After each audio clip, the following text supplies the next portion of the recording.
નમસ્કાર વિદ્યાર્થી મિત્રો, કાલે આપણે બજાર પ્રક્રિયા સંચાલનના રિવિઝનમાં જતા હતા, એમાં તફાવત સુધી જોઈ લીધું હતું. હવે આપણે આજે ફરીથી બજાર પ્રક્રિયા સંચાલનની વિચારધારાઓ, વિભાવનાઓ, એના ખ્યાલો આપણે જોયા હતા. એના વિશે જોવાનું છે કે ભાઈ અમુક પ્રકારની ફિલસૂફી, અમુક પ્રકારની વિચારધારાને અનુસરીને બજાર પ્રક્રિયાનું સંચાલન કરાવે. પહેલું હતું ઉત્પાદન વિભાવના, કે જેની અંદર આપણે જોયું હતું કે ઉત્પાદન લક્ષિત ખ્યાલ, કે જેની અંદર પેદાશની પ્રાપ્યતા અને કિંમત ઉપર ભાર મૂકવામાં આવતો હતો કે ભાઈ ગ્રાહક સસ્તી પેદાશને જલ્દી પસંદગી આપે. એટલે એમાં એવું આપણે જોતા હતા કે જ્યાં ગુણવત્તાને વધુ મહત્ત્વ આપવામાં નથી આવતું, પણ નીચી કિંમત અને મળી જ આવી જોઈએ વસ્તુ, આવો પ્રકારનો એક ખ્યાલ પ્રવર્તતો હતો. બીજું પેદાશ વિભાવના જોયું હતું કે જેમાં કોઈ પણ માણસ ગુણવત્તાનો આગ્રહી છે, ગુણવત્તા જેવી સારી હશે, ભલે ઓછી કિંમતે મળે પણ બજારમાં એ વસ્તુ એ બનતી રહે ઊંચી ગુણવત્તાવાળી, એના પ્રકારે એક બજારનું સંચાલન થતું હતું.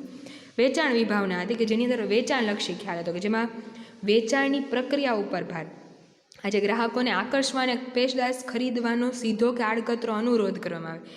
એવી ઘણી બધી જાહેરાત છે, જાહેરાત છે, વેચાણ વૃદ્ધિના સાધનોનો ઉપયોગ કરવામાં આવે અને વેચાણ વધુને વધુ કેમ થાય, વેચાણકર્તાઓ માલની માંગ ઊભી કરવા પ્રયત્નો કરે. એની અંદર કોઈ ગ્રાહકની જરૂરિયાત ઉપર પૂરતું ધ્યાન નહોતું આપવામાં આવતું, તમારું વેચાણ વધવું જોઈએ એ પ્રકારનું એક ધ્યાન આપવામાં આવતું હતું. પછી હતી બજારીય વિભાવના, કે જેની અંદર ગ્રાહકને બજારનો રાજા કહેવામાં આવે, કે એની પસંદગી કેવી છે, એની ટેવ કેવી છે, એના અંગેની એક માર્કેટિંગની નીતિ નક્કી કરવામાં આવે. હરીફો કરતાં વધુ આપણી નીતિ અસરકારક અને કાર્યક્ષમ હોય એવું તેની અંદર જોવામાં આવતું હતું, કે જેનાથી બને એટલો ગ્રાહકને ફાયદો થાય. આ પ્રકારે વિશાળ ધંધાકીય એકમો આ પ્રકારનો ખ્યાલ અપનાવતા હતા. અને છેલ્લું હતું સામાજિક વિભાવના, કે એની અંદર જે ઉપર વાત કરી એને એડ કરીને, ખાલી ગ્રાહક તો ઠીક છે, સાથે સાથે કુદરતી સાધનો જે છે એનો બગાડ ન થવો જોઈએ, સમાજમાં રહીને રાષ્ટ્રનું અને સમાજનું કોઈ નુકસાન ન થાય, કોઈ પેદાશોનું નુકસાન ન થાય, કુદરતી સાધનોનું નુકસાન ન થાય, અને એની સાથે રહીને એના પ્રકારે તમે ઉત્પાદન કરો. આજે અમુકની ઉપર ફેટ ટેક્સ નાખ્યો તો એની આપણે વાત કરી હતી કે પૌષ્ટિક અને શુદ્ધ વસ્તુ ત્યાં મળે, એવા પ્રકારની વસ્તુ મળે, એની વિચારધારા આવે, શરીરને હાનિકારક ન થાય એવી. તો એના માટે એવું નિયંત્રિત કરવા માટે એની અંદર ફેટ ટેક્સ એડ કરવાનો, કે ભાઈ આનાથી વધારે ફેટ હોય ને તો આટલો ટેક્સ વધારે આપવાનો, આપણે ત્યારે વાત કરી હતી. તો આવા પ્રકારની પણ જે ખ્યાલ છે એ સૌથી વધુ કહેવાય કે જેના કારણે બધા જે અસ્તિત્વમાં છે, બરાબર. તો ગ્રાહકની જરૂરિયાતને પ્રાધાન્યની સાથે એની ટીકાઓ થાય, એટલે આ વસ્તુ એક અસ્તિત્વમાં આવે અને ખૂબ સારો ખ્યાલ જેને તમે કહી શકો. પછી આપણે માર્કેટિંગ મિશ્રનો ખ્યાલ જોયો, કે જેની અંદર 4P, કે ભાઈ સફળતાપૂર્વક પેદાશને બજારમાં દાખલ કરવા માટે વિવિધ નીતિઓનો સમૂહ આવે. તો એને માર્કેટિંગ મિશ્ર કહેવાય, કે જેની અંદર પેદાશ અંગેની નીતિ નક્કી કરવામાં આવે, કિંમત અંગેની નીતિ નક્કી કરવામાં આવે, વિતરણ અંગેની નીતિ નક્કી કરવામાં આવે અને અભિવૃદ્ધિ અંગેની નીતિ નક્કી કરવામાં આવે. પ્રોડક્ટ, પ્રાઇસ, પ્રમોશન અને પ્લેસ. તો સૌથી પહેલાં પેદાશની વાત કરતા હતા. તો પેદાશની અંદર પેદાશ એ માલ કે સેવા સ્વરૂપે કોઈ પણ હોઈ શકે. આજે કોઈ સેવા હોઈ શકે, માલ હોઈ શકે, ગ્રાહકની જરૂરિયાતો જે સંતોષી શકે એને તમે પેદાશ કહી શકો. માર્કેટિંગ પ્રક્રિયાનું સૌથી મોટું પહેલું કાર્ય એ છે, ઉદ્ભવ બિંદુ તમે જેને કહી શકો, જેના દ્વારા ગ્રાહક પોતાની જરૂરિયાત સંતોષી શકે. તેથી તે પેદાશ એ બજાર સંચાલનનું એક હાર્દ તમે કહી શકો. પેદાશની અંદર કઈ કઈ વસ્તુ આવશે, તો કે એના ગુણધર્મો, પેકેજિંગ કરવાનું થશે, બ્રાન્ડિંગ કરવાનું થશે, લેબલિંગ કરવાનું થશે, વેચાણ પછીની સેવાઓ, આટલી બધી વસ્તુનું અંદર એનો સમાવેશ થાય. એની અંદર આપણે બ્રાન્ડિંગ વિશે વાત કરી હતી, કે ભાઈ બ્રાન્ડિંગ એટલે શું. તો આજે કોઈ પણ કંપની કોઈ નિશાની કે કોઈ સિમ્બોલથી કે કોઈ પણ પ્રકારના એક અક્ષર કે એવા લખેલા શબ્દો કે જે કંપનીનું નામ છે, કોઈ પેદાશી કંપનીના નામથી ઓળખાય તો એ એના બ્રાન્ડ કહેવાય. પછી એ કોઈ પણ પ્રકારની નિશાની હોઈ શકે, કલર હોઈ શકે, અક્ષર હોઈ શકે, શબ્દ હોઈ શકે.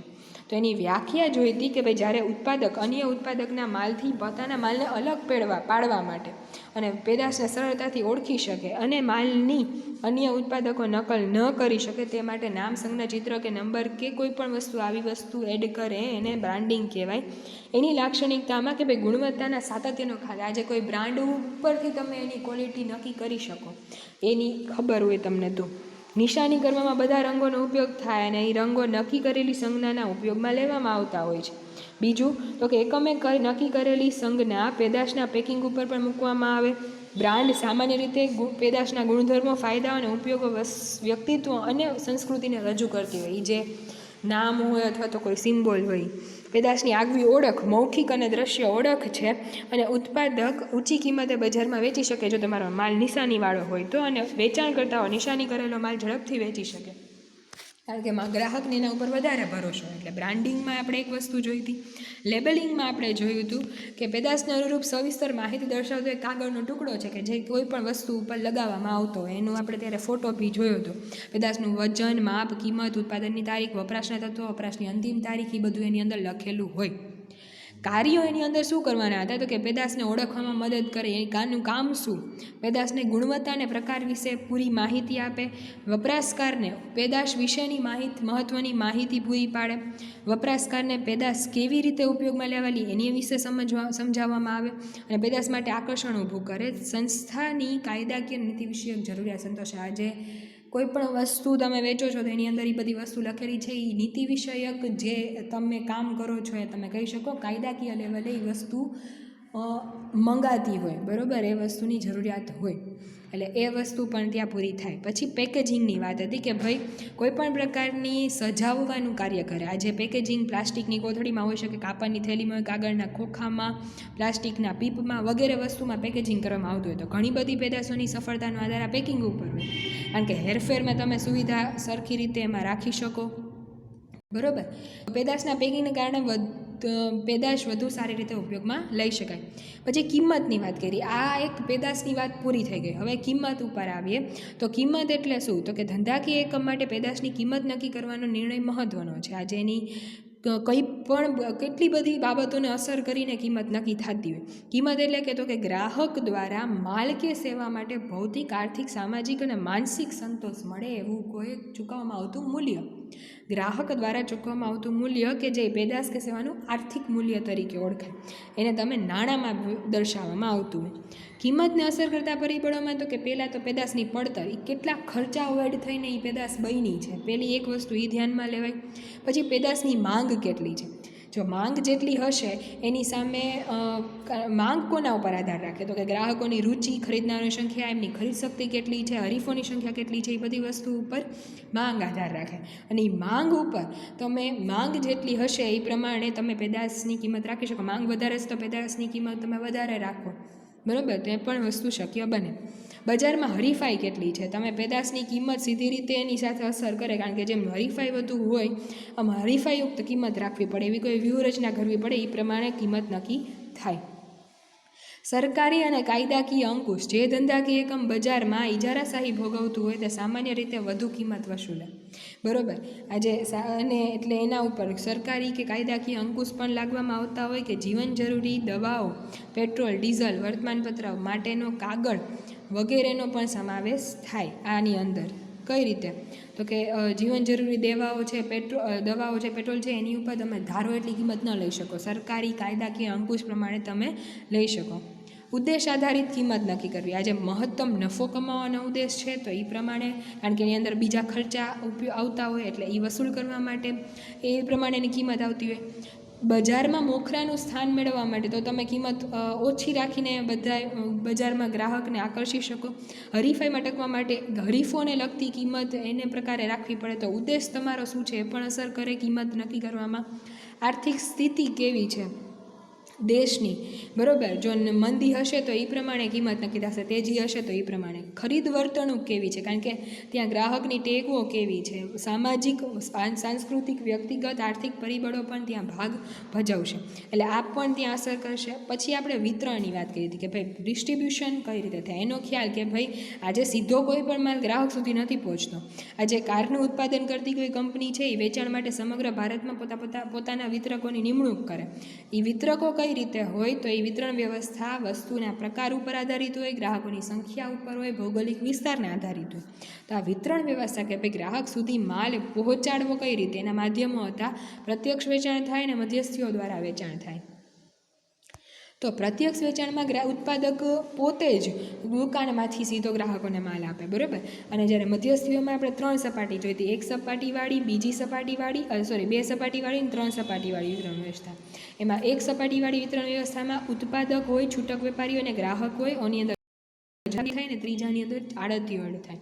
પ્રત્યક્ષ વેચાણની વાત કરીએ તો અહીં ઉત્પાદક પોતે જ ગ્રાહકને માલ પૂરો પાડશે. આ માટે કોઈ ફેક્ટરીમાંથી સીધો દુકાનદાર સીધો પોતાની માલિકીની દુકાનમાંથી ગ્રાહકોને માલ આપી દે, એટલે આ વસ્તુ સીધી પ્રત્યક્ષ વેચાણ કહેવાય.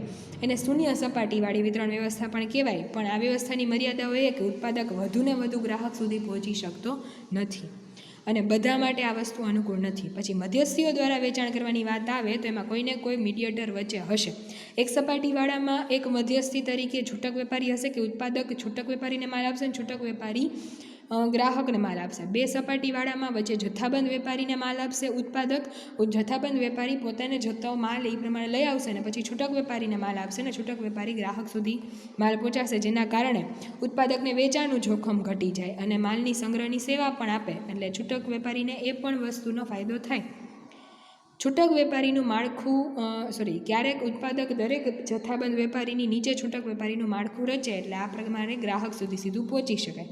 3 સપાટીવાળી વિતરણ વ્યવસ્થાની વાત કરીએ તો 3 સપાટીવાળી વિતરણ વ્યવસ્થામાં ગ્રાહક અને ઉત્પાદક વચ્ચે 3 મધ્યસ્થીઓ હોય. પહેલાં એજન્ટ હોય કે એજન્ટ ઉત્પાદક પાસેથી માલ લઈ આવે, પછી અને તે જુદા જુદા જથ્થાબંધ વેપારીને માલ મોકલે અને જથ્થાબંધ વેપારી પોતાના છૂટક વેપારીને પોતાના વિસ્તાર પ્રમાણે માલ મોકલે અને આડતિયાના એ સંપર્કમાં રહીએ. બરાબર, જે ઉત્પાદક છે એ અહીંયા આડતિયાના સંપર્કમાં રહેશે અને ઉત્પાદકને અહીંયા એજન્ટ કે આડતિયા સાથે જ માલની ડીલ કરવાની, પછી એને કોઈ પણ પ્રકારનો પ્રશ્ન ન રહે. ઉત્પાદક મર્યાદિત પેદાશોનું ઉત્પાદન કરતા હોય અથવા પેદાશ બજારમાં સર્વત્ર રીતે સ્વીકાર્ય હોય ત્યારે તમે એજન્ટ રાખી શકો. એટલે અહીંયા આ જે વસ્તુ છે એ આપણે વિતરણ માટેની જોઈ 3 એની સપાટી. તો આ રીતે આપણે આ 3 સપાટીવાળા વિતરણ વ્યવસ્થા સુધી આપણે આજે રાખીએ છીએ. આના પછીનો અભિવૃદ્ધિનો આખો ટોપિક રિવિઝનમાં નેક્સ્ટ લેક્ચરમાં જોશું. અહીંયા સુધી કોઈને કંઈ ના સમજાણું હોય તો પૂછી લો. વસ્તુ પોઈન્ટ ટુ પોઈન્ટ જાશો. આખો પાઠ ખૂબ લાંબો હતો, આપણે 23 કે 24 પાઠ થયા છે આના, અને આ વધારાના 3 પાઠ રિવિઝનના, એટલે એ રીતે સમજજો. પાઠ છે સરસ, સમજાઈ જાય તો કાંઈ વાંધો નથી, પણ આપણે એ પ્રમાણે પાકું કરતું રહેવું પડશે. Thank you very much.